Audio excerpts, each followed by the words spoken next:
नमस्कार। पिछले दिनों कोलकाता में जो एक डॉक्टर बेटी के साथ घटना हुई उससे हम सब वाकिफ़ हैं और काफ़ी दुखी और मन में एक आक्रोश भी है सबके। पूरा देश एक तरह से आंदोलित भी है। ये सिर्फ एक बेटी की कहानी नहीं है, क्योंकि हम जानते हैं कि ऐसी घटना पहले भी हुई है और उस घटना के बाद भी घटनाएं हो रही हैं। बदलापुर में बच्चियों के साथ स्कूल में और ये डॉक्टर के साथ हॉस्पिटल में कितनी शर्मनाक और कितनी दर्दनाक घटनाएं हैं ये। क्या ये सब कुछ ऐसे ही चलता रहेगा? दोषी छूट जाते हैं, ये तो दोषी पे आरोप ही सिद्ध नहीं हो पाता, सबूतों से छेड़छाड़ हो जाती है। घटना को अंजाम देने वाला एक तरफ और फिर उस पर लीपापोती करके उसको बचाने वाले एक तरफ। क्या है जिम्मेदारी हमारी? क्या कर सकते हैं हम? क्यों हो रही है ये सब चीजें और कब होगी खत्म? ये ऐसे प्रश्न हैं जो झकझोर रहे हैं आज सबको, और जिनको ये प्रश्न नहीं झकझोर रहे उनको सोचने की जरूरत है कि वे इतने उदासीन कैसे हो गए और वे किस चीज का इंतजार कर रहे हैं। आज सबको आवाज उठाने की जरूरत है। जो व्यक्ति भी आज मौन है वो आज उनके साथ है जो गुनहगार हैं, जो गुनहगार को बचा रहे हैं। और कोई भी ऐसा व्यक्ति सही नहीं कर रहा, क्योंकि ये मानवता नहीं है, ये मनुष्यता की निशानी नहीं है। किसी से कोई गलती हो जाती है तो आप उसे क्या सजा देंगे? क्या ये कोई सजा का हिस्सा है जो घटनाएं सामने आई हैं? ऐसी बर्बरता आप सोच कर देखिए कि हमारे न्याय व्यवस्था में भी हम मैक्सिमम क्या सजा देते हैं? उम्र कैद या फांसी? उम्र कैद में फिर भी जीवन बच जाता है, फांसी में 2-3 मिनट की तड़प और एक आसान मौत, वो भी उस गुनाह के लिए जिसमें व्यक्ति ने न जाने कितने चोट दिए पीड़ित या पीड़िता को, और तड़पा तड़पा के उसकी एक एक अंग को भंग किया, उसके मान सम्मान को भंग किया, और उसे इतनी आसान सजा देकर हम सोचते हैं काम हो गया। क्यों है इतनी आसान मौत की सजा, फांसी? कभी विचार किया? क्योंकि हम इंसान हैं, हम हैवानों की तरह सजा नहीं दे सकते। आंख के बदले आंख का कानून नहीं हो सकता। लेकिन ये सोचने की बात है कि अपराध तो हो जाता है, जाने वाला चला जाता है, और उसके पीछे जो कुछ होता है क्या वह नैतिक है? क्या वह सही है? पहले तो व्यवस्था ही इतनी लचर सी है कि अपराध होने के बाद भी उसे बताने वाला, उसका संज्ञान लेने वाला, उस पर कार्रवाई करने वाला, जो व्यवस्था हमने बनाई है, जिस पर हम विश्वास करते हैं, उसने अपनी विश्वसनीयता बरकरार रखने के लिए शायद ही कोशिश की हो। और हम भी इतने उदासीन हो गए समय के साथ कि अब जैसे कुछ फर्क ही नहीं पड़ता। शायद सीबीआई, पुलिस, कोर्ट ये सब मिलजुल कर कुछ करें और इस अपराधी को, जो हमारी कोलकाता में लेडी डॉक्टर की मौत का, उसके रेप का जिम्मेदार है, उसे सजा मिल जाए। लेकिन क्या चीजें ठीक हो जाएंगे सब कुछ यहीं से और आगे ऐसा कुछ भी नहीं होगा? और ऐसा होता है तो आखिर क्यों होता है? आज चिंता के साथ साथ चिंतन करने का भी समय है, सोचने का समय है कि ये चीजें अगर हमें जड़ से हटानी है तो वो कैसे हटेंगी, और अगर इन चीजों ने जड़ पकड़ ली तो कैसे पकड़ ली। क्योंकि जो हो रहा है वह सरासर गलत है, इतना गलत है कि मन उद्वेलित हो जाता है। एक आम आदमी सोच भी नहीं सकता कि कोई कैसे इतना बर्बर हो सकता है। एक मनुष्य दूसरे मनुष्य को, एक पुरुष एक स्त्री को इस प्रकार से घिन आती है। एक सामान्य आदमी इस पर धिक्कार सकता है, घृणा कर सकता है, लेकिन इस पर कार्रवाई भी जरूरी है। और जो लोग इन चीजों को छुपाने की कोशिश करते हैं वे भी उतने ही बड़े गुनहगार हैं जितना स्वयं गुनाह करने वाला। जब मैं सोचता हूं कि क्यों हुआ ऐसा, क्यों होता है ऐसा, और क्या ऐसा ही होता रहेगा, तो मुझे कहीं ना कहीं इसकी आड़ में हमारे धर्म की व्यवस्था भी जिम्मेदार नजर आती है। क्योंकि ये घटना सिर्फ भारत की नहीं है, पूरे विश्व में स्त्रियों के साथ दुर्व्यवहार, अनाचार, अत्याचार, बलात्कार होता है। कुछ देश तो भारत से भी आगे हैं और कुछ देश भारत से पीछे, लेकिन कहानी सब जगह एक सी ही। तो क्या है आखिर इसका कारण, क्यों हो रही है चीजें? हम भारत पर ध्यान देंगे क्योंकि हमारा देश भारत है, और यदि हम अपने घर में ही सफाई न रख सके तो हमें दूसरे के घर की गंदगी पर उंगली उठाने का अधिकार भी नहीं। हम क्या कर रहे हैं? हम अपनी संस्कृति को सनातन संस्कृति बोलने के गर्व महसूस करते हैं। क्या यही है सनातन संस्कृति? क्या यही सिखाया हमने सनातन संस्कृति से? कहां है? और अगर ये चीज सिखाई गई है, बताई गई है, तो कहां है? और अगर नहीं है तो क्यों हो रही है? इस पर विस्तार से बात करने की जरूरत है, इस पर विस्तार से मंथन करने की जरूरत है। और जब हम मंथन करेंगे तो पाएंगे कि इस दुनिया में मुख्यतः तीन धर्म का बोलबाला है इस दुनिया में। पहले नंबर पर आता है ईसाई धर्म, क्रिश्चियनिटी, दूसरे नंबर पर इस्लाम धर्म, और तीसरे नंबर पर हिंदू धर्म। अब आप जरा सोच कर देखिए कि इन तीनों धर्मों में स्त्रियों के बारे में क्या बताया और क्या कहा गया है। सबसे पहले इस ईसाई धर्म की ही बात कर लेते हैं। इसमें जो कहानी आती है वह आदम की आती है, एडम। वहां एडम कहा गया है। तो सबसे पहले एडम बना, और एडम की एक रिब की हड्डी से ईव का निर्माण हुआ। तो आप सोच लीजिए, शुरुआत में ही हमने ये बना दिया कि पुरुष पहले आया है और उसके एक अंग से स्त्री का निर्माण हुआ है और वो पुरुष की हेल्पर है। इसके बाद आप अगर इस्लाम धर्म में आएंगे तो वहां भी पुरुषों को केयर टेकर बताया गया है, पुरुषों को सबल बताया गया है कि अल्लाह ने या ऊपर वाले ने कुछ लोगों को ज्यादा सक्षम बनाया है ताकि वो दूसरों का ख्याल रख सके। वो दूसरे में स्त्रियां आती हैं। और एक जगह तो इस्लाम में, कुरान में ये बात कही गई है कि स्त्रियां खेत के समान होती हैं और आज पुरुष जो है उस खेत में जब चाहे अपनी मर्जी से जा सकता है। हालांकि इसमें बाद की आयत के पाठ को आप पढ़ेंगे तो उसमें ध्यान रखने की, अल्लाह के स्मरण रखने की, इन सारी बातें आई हैं। लेकिन क्या हमारे समाज के लोग इतने विकसित हैं जो इन बातों को समझते हैं जो बाद में आती हैं? वे पहली बात पकड़ के बैठे हैं कि हम तो मालिक हैं औरतों के, पुरुष मालिक है औरत का, स्त्रियां दासी हैं, सेविकाएं हैं, और जो मालिक है वो इल ट्रीट, उसे हर अधिकार है इल ट्रीट करने का। इसी कुरान में एक जगह बात आती है कि स्त्री अगर बदचलन खराब है तो पुरुष उसे पीट भी सकता है। हालांकि उसमें इंडिकेशन दिया जाता है कि वो जो है वो एक उदाहरण के तौर पर है, पीटना जो है एक प्रतीक है। लेकिन ये बात आई है।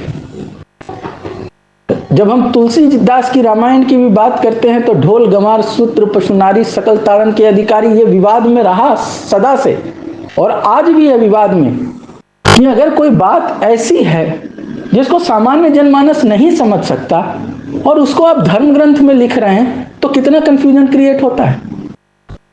कितने लोग हैं जो इंटरप्रिटेशन समझेंगे और उस बात को मानेंगे और वे अपने इंटरप्रिटेशन को नहीं मानेंगे। लोगों ने तो पढ़ा और जो समझा वो उनके दिमाग में बैठ गया, और वो व्यवस्था पीढ़ी दर पीढ़ी सैकड़ों सालों से चली आ रही है, और आज वो हमारे डीएनए का हिस्सा है। आज हर समाज में, हर देश में स्त्रियों को पुरुषों से कमतर आंका जाता है। पुरुष अपने आप को स्त्रियों के ऊपर समझते हैं, मालिक समझते हैं। लक्ष्मी गणेश जी की प्रतिमाएं देखिए, चित्र देखिए, जो टीवी सीरियल्स बनते हैं उनमें देखिए, विष्णु भगवान का पैर दबाते हुए लक्ष्मी जी को दिखाया जाता है। क्यों? किसने बनाई ये व्यवस्था कि पत्नियां पुरुष की दासी हैं, अपने पति की सेविकाएं हैं? रामायण सीरियल आप लोगों ने देखा होगा, सीता राम को क्या कहती हैं? स्वामी। क्या ये व्यवस्था ईश्वर की बनाई हो सकती है? उस ईश्वर की जो कहता है कि मैं सब में समान रूप से स्थित हूं।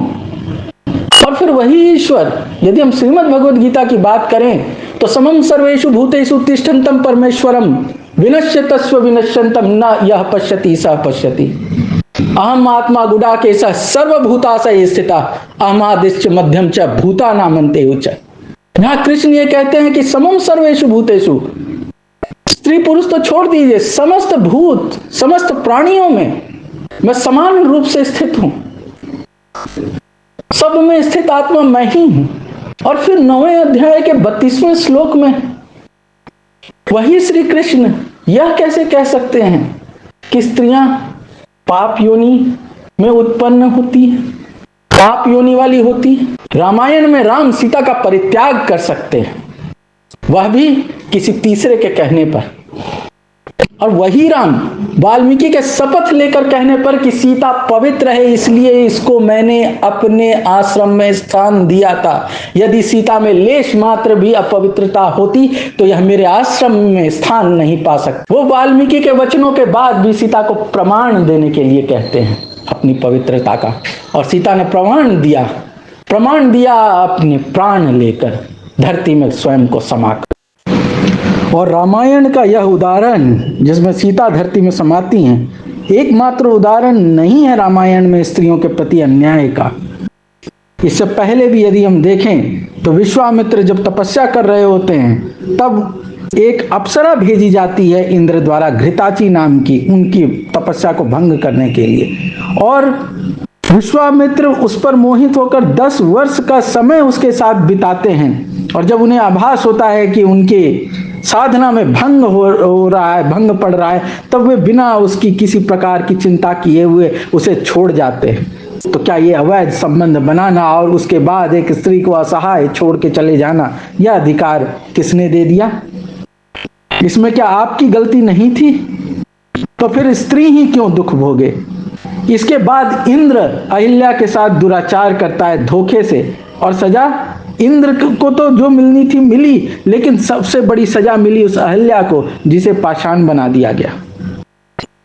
और अगर आप वाल्मीकि रामायण में देखेंगे तो उसे कैद कर दिया गया अदृश्य रूप में, उसे पाषाण नहीं बनाया गया था।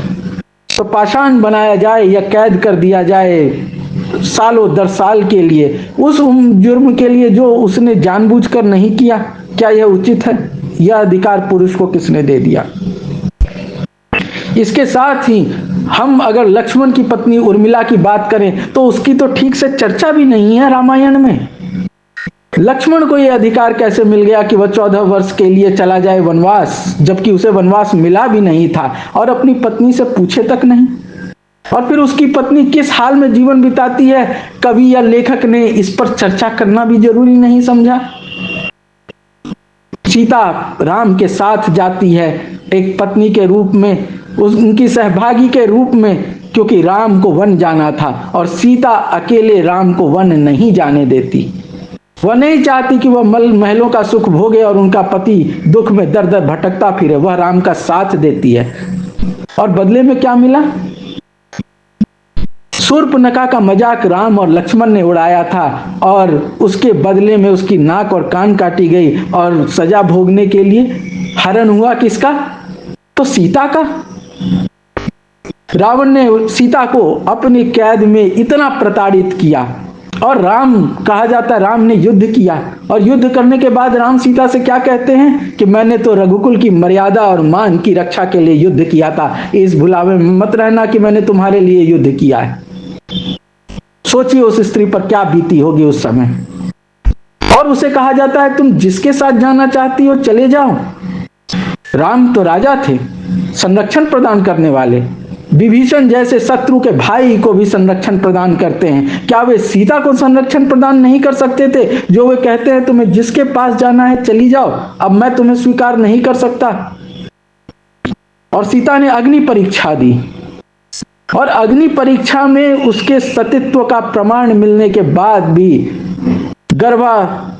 गर्भ धारण करने की अवस्था में भी उसे निकाल दिया जाता है अयोध्या से, और वाल्मीकि के प्रमाण देने पर भी उन्हें वापस नहीं रखा जाता।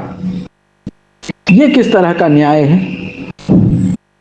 और रामायण एकमात्र काव्य या हमारा ग्रंथ नहीं जहां स्त्रियों के प्रति अत्याचार हुआ है। यदि हम अपने दूसरे महान ग्रंथ महाभारत की बात करें तो जहां कहानी प्रारंभ होती है वहीं पर आप देखिए, सत्यवती बताती हैं कि जब वो नाबालिग थी, 10 वर्ष से भी कम उम्र की थी, तो वे नौका चला के अपना जीवन यापन करती थी अपने पिता परिवार के साथ। और उस समय पराशर नाम के एक ऋषि उनके साथ एक बार नौका में बैठते हैं, और वो नदी जब पार कर रहे हैं, बीचों बीच है, तो उस समय थोड़ा फॉग आ जाता है। उसका लाभ उठाकर न चाहते हुए भी उनके साथ यौन संबंध बनाया जाता है सत्यवती के साथ, और उससे जो गर्भधारण होता है उससे व्यास की उत्पत्ति होती है।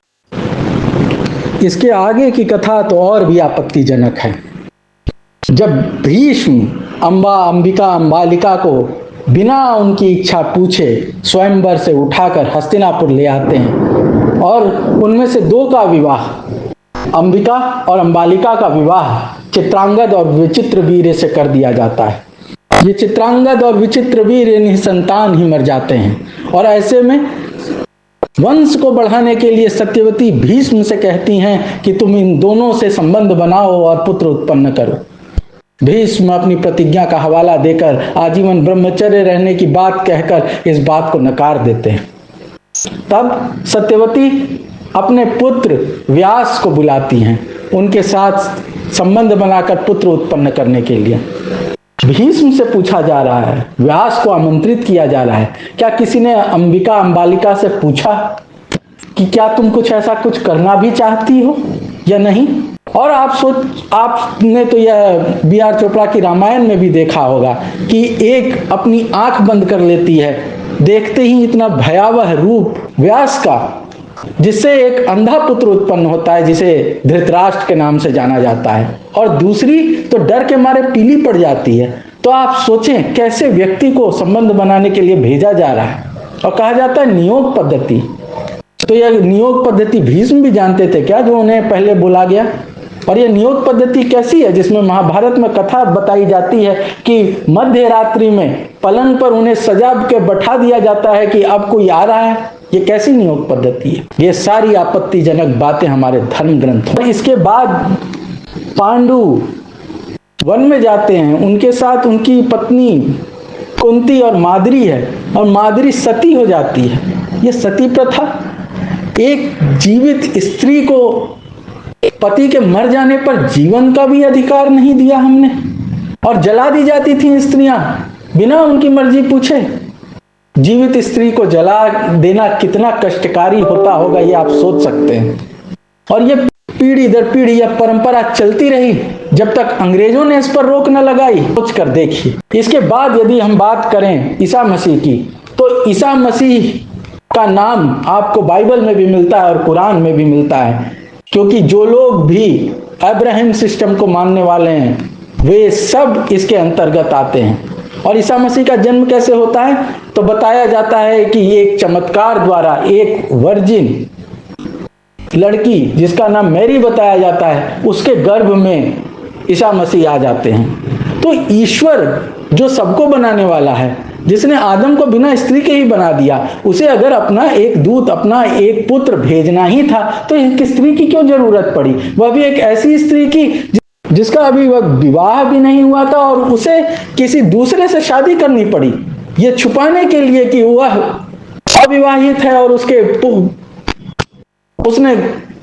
वह गर्भस्थ है, प्रेग्नेंट है। और वह व्यक्ति जोसेफ नाम से जाना जाता है, जो एक राजमिस्त्री था। तो आप सोच कर देखिए कि ये किसी एक धर्म, किसी एक समुदाय, किसी एक संप्रदाय, किसी एक देश की बात नहीं है, ये किसी एक परिवार की भी बात नहीं है।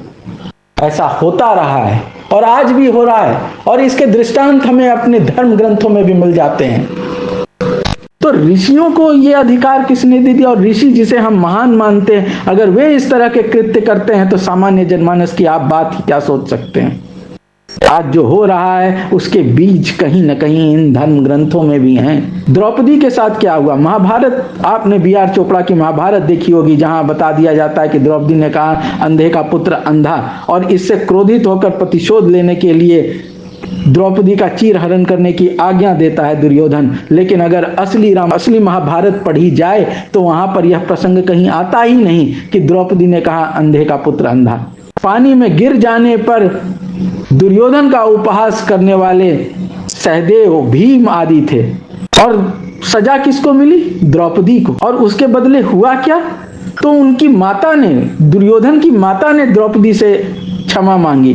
न दुर्योधन ने क्षमा मांगी, न दुशासन ने क्षमा मांगी, न शकुनी ने क्षमा मांगी, न उस महाराज धृतराष्ट्र ने क्षमा मांगी जिसने इस द्यूत क्रीड़ा की आज्ञा दी थी, और जिसने चीर हरण की बात सुनकर भी कोई आपत्ति दर्ज नहीं की थी और होने दिया उसे अपने सामने। और वो 5 पांडव चुपचाप बैठे देखते रहे, और वह द्रौपदी 13 वर्ष अपने पतियों के साथ वनवास झेलती है, और युद्ध होता है महाभारत का, तो वह द्रौपदी के मान सम्मान के लिए नहीं हुआ था, वह हुआ था राज्य के लिए, जिसमें द्रौपदी ने किसी तरह अपनी प्रतिशोध, अपने अपमान के बदले के लिए कुछ जगह ढूंढने की कोशिश की, और उसके लिए भी उसे समय समय पर फटकार लगाई जाती है कि तुम अपने सम्मान की बात मत करो।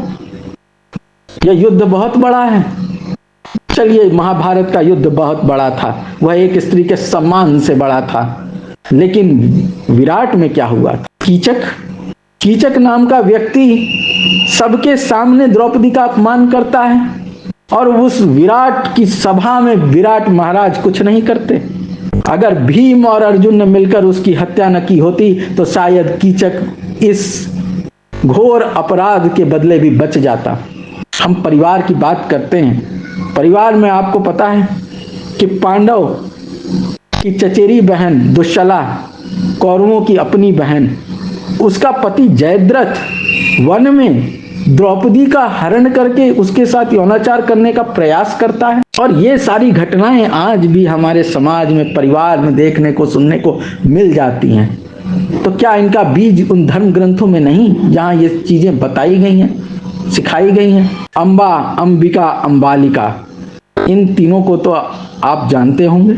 नहीं तो मैं बता दूं कि एक स्वयंवर हुआ जिसमें काशी नरेश ने हस्तिनापुर को आमंत्रण नहीं दिया, और इस बात से भीष्म को बहुत क्रोध आया, और वे पहुंच गए उस स्वयंवर में, और अपने बल पर उन्होंने उन तीनों स्त्रियों का हरण कर लिया, बिना उनसे पूछे कि वे क्या चाहती हैं, वे किसको अपना पति बनाना चाहती हैं। स्वयंवर का तो अर्थ ही हुआ स्वयंवर, मतलब स्वयं अपना वर चुनना। ऐसे में भीष्म को यह अधिकार किसने दे दिया कि तुम जाओ और अपने बल पर उनका हरण कर लो और करवा दो शादी अपनी मर्जी से अपने भाइयों से। और जब अंबा की शादी किसी से नहीं हुई और उसने भीष्म से विवाह करने का प्रस्ताव रखा, तो भीष्म ने मना कर दिया कि मैं तो प्रतिज्ञाबद्ध हूं। और ऐसी परिस्थिति में कोई क्या कर सका? कुछ भी नहीं। परशुराम जैसा व्यक्ति युद्ध में हार जाता है। आज भी तो यही देखने को मिलता है कि किसी स्त्री के साथ अत्याचार होता है, और अत्याचार करने वाला इतना पावरफुल है कि उसके अगेंस्ट कोई कुछ एक्शन ही नहीं ले सकता, और वह छूट जाता है आराम से। आरोप ही सिद्ध नहीं हो पाते कई जगह तो। और ऐसे में कथा बनाई कि अंबा ने बार बार जन्म लिया और शिखंडी के रूप में अपने प्रतिशोध को पूरा किया। ये सब कहानियां क्या इंगित करती हैं? और ये बात सिर्फ हिंदू धर्म तक सीमित नहीं है। आप किसी भी धर्म में चले जाएंगे, आप बाइबल उठा के देख लेंगे, आप कुरान उठा के देख लेंगे, वहां आपको बहुत सी ऐसी जगह मिल जाएंगी जो आपत्तिजनक हैं, जिन पर प्रश्न उठाए जा सकते हैं, जहां असमानता है, जहां पुरुषों को हमेशा अपर हैंड दिया गया है। और ये सब विचारणीय है। ये अधिकार पुरुष को किसने दे दिया कि वह प्रमाण मांगे दूसरे से और खुद कोई प्रमाण न दे? खुद उसके लिए सब कुछ सही है, क्योंकि उसने एक ठप्पा लगा लिया अपने ऊपर कि ईश्वर ने उसे ऊपर बना के भेजा है, ईश्वर ने उसे बड़ा बना के भेजा है, ईश्वर ने उसे महान बना के भेजा है। तो जो ईश्वर भेदभाव करता हो, क्या वह ईश्वर ईश्वर कहलाने योग्य है? इस बात पर भी चिंतन होना चाहिए। समानता का अधिकार कब और कहां पीछे छूट गया और पीढ़ी दर पीढ़ी ये असमानता चली आई और आज ये पुरुषों के डीएनए में घुस गई, जिसके कारण से वो अपने आप को महान समझता है स्त्रियों से। और आज स्त्री आरक्षण की बात होती है। हम कौन होते हैं, पुरुष कौन होते हैं स्त्रियों को अधिकार देने वाले? ये कोई उनकी चीज नहीं थी जो उन्होंने हथिया ली बलपूर्वक धार्मिक किताबों के नाम पर। यत्र नारी पूज्यन्ते रमन्ते तत्र देवता, यह मनुस्मृति में लिखा हुआ और उसी मनुस्मृति में स्त्रियों को नीचा बताया गया है। सोच कर देखिए कैसे कैसे खेल खेले गए धर्म के नाम। धार्मिक किताबों में अपनी बातें घुसेड़ कर स्त्रियों के साथ अन्याय होता आया। हर जगह, हर धर्म में, हर देश में किसी न किसी रूप में बर्बरता हो रही, स्त्रियां प्रताड़ित हो रही हैं और उनको भी सहने की ऐसी आदत सी हो गई कि उन्होंने इसे अपनी नियति मान लिया। मैं प्रार्थना करूंगा दुनिया की हर स्त्री से कि अपने महत्व को पहचाने। वो किसी की दासी नहीं है, वो किसी से कम नहीं है और पुरुष कोई नहीं है जो उनको अधिकार देने वाले हों, जो उनके स्वामी हों। वे समान अधिकार वाली हैं और उनको उनका अधिकार मिलना चाहिए। किसी को हक नहीं उनके साथ बर्बरता कर सके। पुरुष हो या स्त्री, किसी से गलती होती है तो न्याय व्यवस्था है उसका इंसाफ करने के लिए। किसी व्यक्ति को अधिकार नहीं कि वो इंसाफ करे, बदला ले, सजा दे और इस प्रकार से बर्बरता कर किसी को मार दे। अब बदले में होता क्या है? बहुत से बहुत फांसी, 2 से 5 मिनट की तड़प और एक मौत, एक आसान मौत। उसके लिए जिसके लिए उस व्यक्ति ने कितने जख्म दिए, तार कर दिया सम्मान को, शरीर को, सोचकर भी किसी की रूह कांप जाती है कि कोई ऐसा कैसे कर सकता। हमारी न्याय व्यवस्था में भी प्रावधान होना चाहिए, ऐसा प्रावधान जो एक उदाहरण बन सके, रोक सके लोगों को। लेकिन मुझे लगता है कि सजा काफी नहीं है दो चीजों को रोकने के लिए। आज किसी को सजा मिलेगी, कल वो भुला दी जाएगी। जब तक ये हमारे अंदर से, हमारे डीएनए से नहीं निकलेगा, समाधान नहीं हो सकता। और उसको निकालने के लिए हम सबको जागरूक बनना पड़ेगा। जो भी खामोश हैं वो गलत हैं, उनको बोलना पड़ेगा। आप अगर एक में भी परिवर्तन ला सके तो समझिए आपने एक इकाई को सुधारा। कुछ तो कमी आएगी इस बर्बरता में। हमारी शिक्षा व्यवस्था में भी परिवर्तन होना चाहिए जो ये बताए कि नंबर लाके पास हो जाना, अच्छी नौकरी पा लेना काफी नहीं है। एक इंसान होना सबसे बड़ी जरूरत, मानवता का मूल्य निभाना सबसे ज्यादा जरूरी है। जब तक ये व्यवस्थाएं नहीं बदलेंगी, हम उम्मीद नहीं कर सकते कि ये सब रुकेगा। और उसके लिए सबको जागरूक होना पड़ेगा, आवाज उठानी पड़ेगी। चुप रहना समाधान नहीं है। और बचाने वाले, मैं पूछता हूं कि आपको किसने अधिकार दिया कि एक बेटी के साथ ऐसी बर्बरता हो और आप उसके गुनहगार को बचाने की कोशिश करें? जो माँ बाप अपनी बच्ची की एक खरोंच पर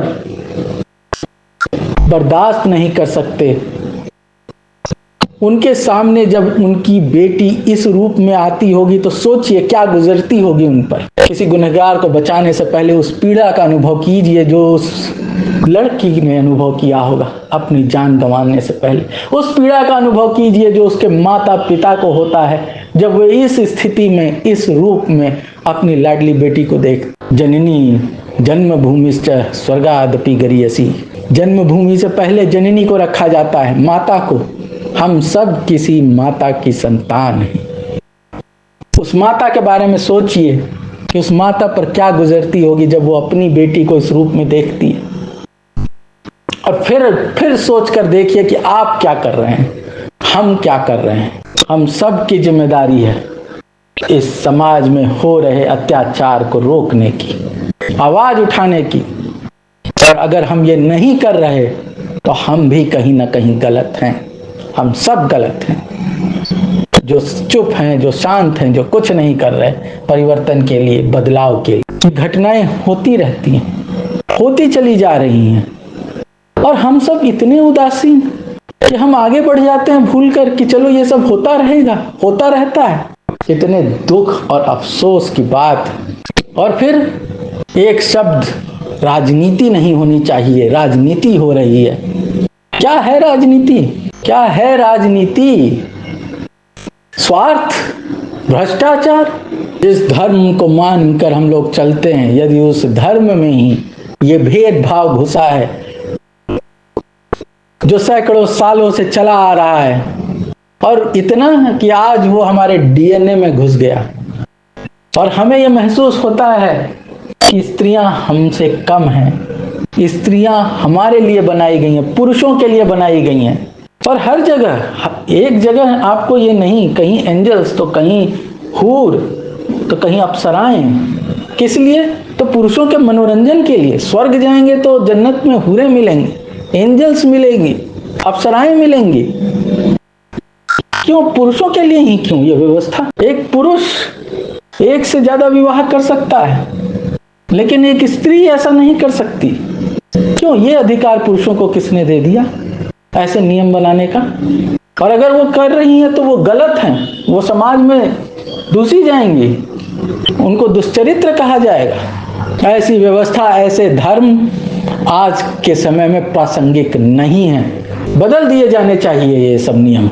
नई सोच, एक नया विचार, एक नए नैतिक मूल्यों का धर्म होना चाहिए, क्योंकि मानव धर्म से बड़ा कोई धर्म नहीं है। और आज मानव धर्म ही सबसे पीछे है। पूछ कर देखिए आप किसी से, और आपको कितने ऐसे लोग मिलेंगे जो कहेंगे कि मेरा धर्म मानव धर्म है। आपको सिख मिलेंगे, ईसाई मिलेंगे, हिंदू मिलेंगे, मुसलमान मिलेंगे, लेकिन मानव धर्म को मानने वाले कितने लोग मिलेंगे आपको जो कहेंगे कि मेरा धर्म मानव धर्म? मिलेंगे अभी तो आपको नास्तिक मिल जाएंगे जो किसी धर्म को नहीं मानते, पर वे भी मानव धर्म को मानते हैं, ऐसा नहीं मिलता। जबकि मानव धर्म ही एक धर्म होना चाहिए, बाकी सब तो पंथ हैं, जीवन जीने के तरीके हैं, और उन तरीकों में भी जहां परिवर्तन होना चाहिए। कैसे डिसाइड होगा कि क्या है मानव धर्म? और ऐसी बर्बरता करने वाले क्या किसी धर्म के होते हैं? किसी पर्टिकुलर धर्म, किसी पर्टिकुलर सोच? ये सब कहीं ना कहीं किसी विकृत मानसिकता के शिकार होते हैं, और इनकी मानसिक विकृति इतनी ज्यादा भयावह, इतनी ज्यादा तीव्र होती है कि ये ऐसे जघन्य अपराध करके भी आराम से कह देते हैं कि कर दिया, मैंने कोई गलती नहीं की, जो सजा देना है दे दो। सोच कर देखिए उस व्यक्ति की मानसिक विकृति कितनी ज्यादा होगी, किस प्रकार का दिमाग उस व्यक्ति का, जो इतने जघन्य अपराध करके भी आराम से जाके सो जाता है, और पकड़े जाने पर कहता है कि हाँ किया, कोई अफसोस नहीं, जो करना है कर लो। ऐसी सोच, ऐसी हिम्मत कहां से आई? इसके लिए हमारा समाज, हमारा धर्म सब जिम्मेदार, क्योंकि ऐसे व्यक्ति पहली बार अपराध नहीं करते। ये एक सिलसिला रहता है जो अपने सबसे ज्यादा विभत्स रूप में, इस रूप में सामने आता है, और एक निर्दोष मारी जाती है। जहां किसी व्यक्ति को, किसी को पीड़ा देने में आनंद आने लगे, समझ लेना चाहिए कि उसके दिमाग में कहीं ना कहीं कोई मानसिक विकृति आ गई है, जिसके लिए उसे इलाज की जरूरत है, जिसके लिए उसे सोचने की जरूरत है, जिसके लिए उसे कड़ी से कड़ी कार्रवाई करने की जरूरत है, ताकि वह सुधर सके, ताकि वह संभल सके, ताकि वो मानसिकता से बाहर आ सके। नहीं तो ऐसी घटनाएं नहीं रुकने वाली। मानवता यही कहती है कि जिस प्रकार का व्यवहार आप स्वयं के लिए चाहते हैं, उस प्रकार का ही व्यवहार आप दूसरे के साथ करें। आप दूसरों को पीड़ा ना दें। जहां पीड़ा देने में आनंद आने लगे, वहीं समझ लीजिए कि बहुत बड़ी गड़बड़ी है, और वहीं पर इस पर रोक लगनी चाहिए, इस पर सुधार होना चाहिए। हमारे परिवार में या समाज में हमें कोई भी ऐसा व्यक्ति दिखता है तो हमें उसे नजरअंदाज नहीं करना चाहिए।